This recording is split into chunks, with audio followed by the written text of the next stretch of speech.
محترم ناظرین کرام، ظلم کرنا اسلام میں بہت شدید جرم ہے۔ جی ہاں، اب ظلم چاہے انسانوں پر ہو چاہے جانوروں پر، قیامت کے دن ظالمین کا بہت سخت حساب ہونا ہے۔ انسانوں پر جب ظلم کیا جاتا ہے تو ان کے مددگار اور ان کے لواحقین اور ان کے احباب چھڑوا سکتے ہیں، مگر بے زبان جانوروں پر ظلم کرنا یہ بہت ہی خطرناک جرم ہے اور اللہ تعالیٰ کی پکڑ بہت ہی سخت ہے۔ نبی پاک علیہ السلام نے ارشاد فرمایا کہ ایک عورت کو صرف ایک بلی کے سبب دوزخ میں داخل کر دیا گیا۔ نبی پاک علیہ السلام نے دیکھا کہ دوزخ کے اندر ہی ایک عورت کو بلی نوچ رہی ہے اور بلی اس کو کھا رہی ہے، اس پر عذاب کے لیے مسلط ہے۔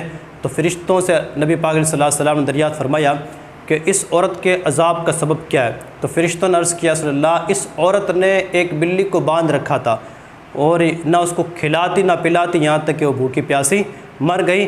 یاد رکھیں، بے زبان جانوروں پر ہی جو بول نہیں سکتے، جو بدلہ نہیں لے سکتے، ان پر کبھی بھی ظلم نہ کریں، نہ ان کو ستائیں، نہ ان کو ماریں، نہ ان کو قتل کریں۔ نبی پاک علیہ السلام ایک کمزور اور لاغر اونٹ کے پاس سے گزرے جو اتنا کمزور تھا کہ اس کی کمر پیٹ کے ساتھ چسپا تھی۔ تو نبی پاک علیہ السلام نے ارشاد فرمایا، اے لوگوں، اللہ تعالیٰ سے ان جانوروں کے متعلق ڈرو جو بے زباں ہیں، اور جب یہ بالکل کمزور اور ناتواں ہو تو ان پر سواری مت کرو، ان کو چھوڑ دو تاکہ یہ کھا پی کر فربا ہو جائیں، تندرست ہو جائیں، تب ان پر سواری کیا کرو۔ یاد رکھیں، اسلام محبت کا درس دیتا ہے اور کسی کے پرتی مدد کا حکم دیتا ہے۔ ہمیشہ اپنی زبان سے، اپنی ادا سے، اپنے ہاتھ پاؤں سے کسی کو تکلیف نہ دے اور بالخصوص جانوروں کا خیال رکھیں۔ اللہ تعالی ہمیں ہمیشہ ظلم سے محفوظ رکھے۔ السلام علیکم ورحمۃ اللہ وبرکاتہ۔ مغفرہ۔